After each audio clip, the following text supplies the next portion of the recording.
Alhamdulillahirabbil alamin. Wassalatu wassalamu ala asyrafil anbiya'i wal mursalin wa ala alihi wa sahbihi ajma'in, amma ba'd. Alhamdulillah, pada subuh hari ini semua kita bisa hadir di Al-Faizin untuk subuh berjamaah. Kita selalu berharap kemudahan langkah kaki kita semua ke sini insyaallah akan menjadi pemberat timbangan kebaikan kita semua. Bapak dan Ibu sekalian, pada kesempatan subuh kali ini saya akan menceritakan sedikit satu penggal sejarah Islam. Kemudian kita ambil hikmahnya. Disebutkan dalam banyak literatur bahwa ada seorang laki-laki bernama Wail bin Hujr. Wail bin Hujr ini adalah salah satu anak atau keturunan dari raja-raja Yaman. Jadi dia masih keturunan raja-raja Yaman. Ketika Nabi di Madinah, dia pernah memberikan kabar gembira kepada para sahabat. Beliau berkata, "Ya'tikum baqiyatu abna'il muluk." Akan datang kepada kalian sisa-sisa dari anak-anak raja ke sini. Ya.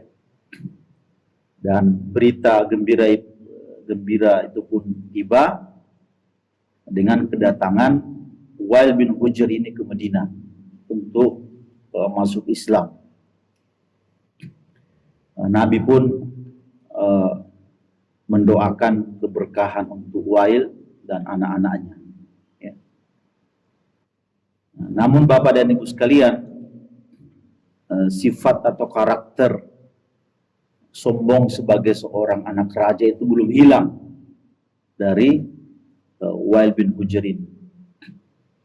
Beberapa kali Nabi mengutus dia ke Yaman sendiri supaya jadi utusan dakwah, mengajak orang masuk Islam, termasuk juga dikirim ke beberapa tempat bersama dengan sahabat yang lain.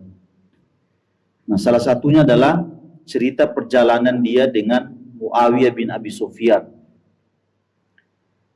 Saat itu Muawiyah itu masih miskin, ya.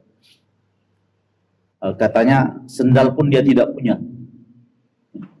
Ketika berjalan dengan Muawiyah itu, Wail ini naik kendaraan, ya, onta, kuda dan sejenisnya. Kata Wail,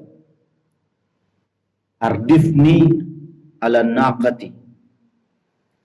Wahai Wail, ikutkan juga saya di atas kendaraanmu. Ya.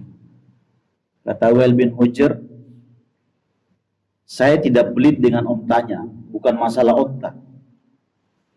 Tapi siapa kau sehingga bisa naik bersama dengan anak raja?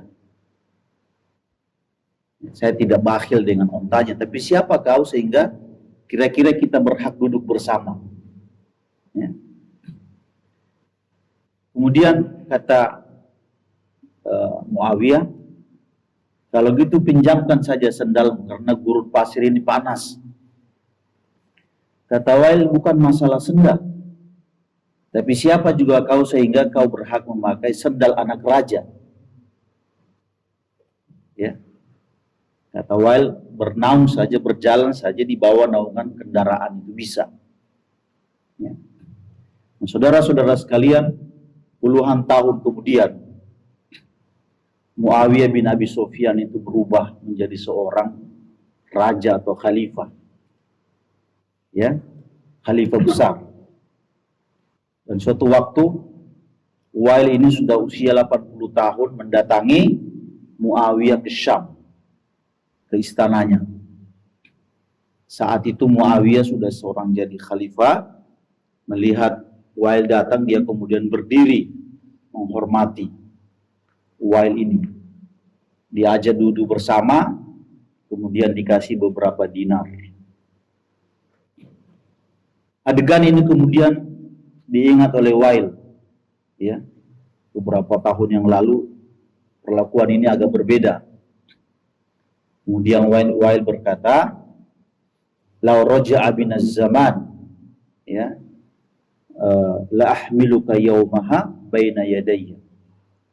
Wahai Wail, seandainya masa itu bisa kembali, waktu itu bisa kembali, maka saya akan menaikkan engkau ke atas onta dan kita jalan bersama.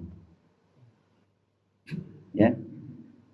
Nah, saudara-saudara sekalian yang dimuliakan Allah Subhanahu wa taala, ini satu penggal sejarah yang saya sampaikan untuk mengambil sebuah pelajaran ringan, ya. Bahwa tidak ada yang namanya kerajaan, kekuasaan itu yang terus-menerus. Tapi ingat juga bahwa tidak ada juga kefakiran yang abadi. Tidak ada juga kefakiran yang abadi. Semuanya akan datang silih berganti.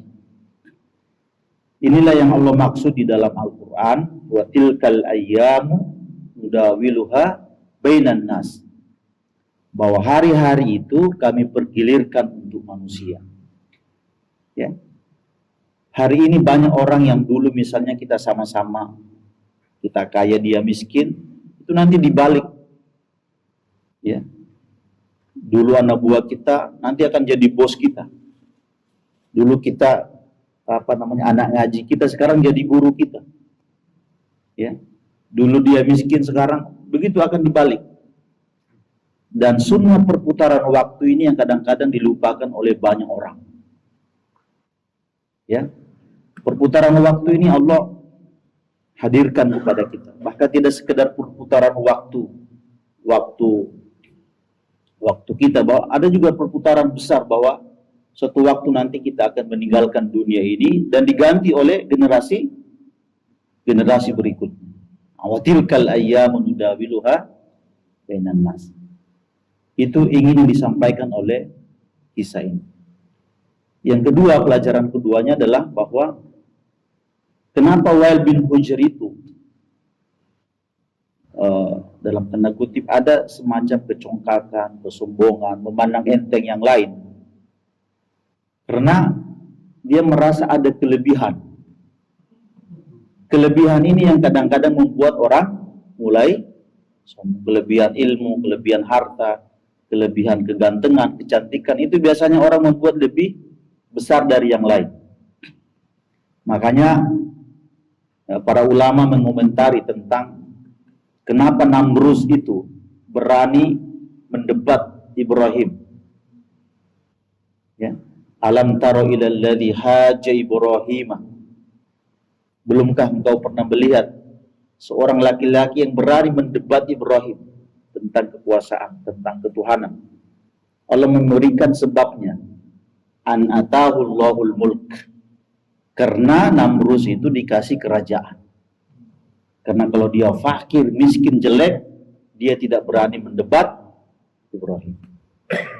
Nah, inilah yang membuat orang kadang-kadang mulai sombong itu karena ada kelebihan. Makanya hati-hati dengan kelebihan.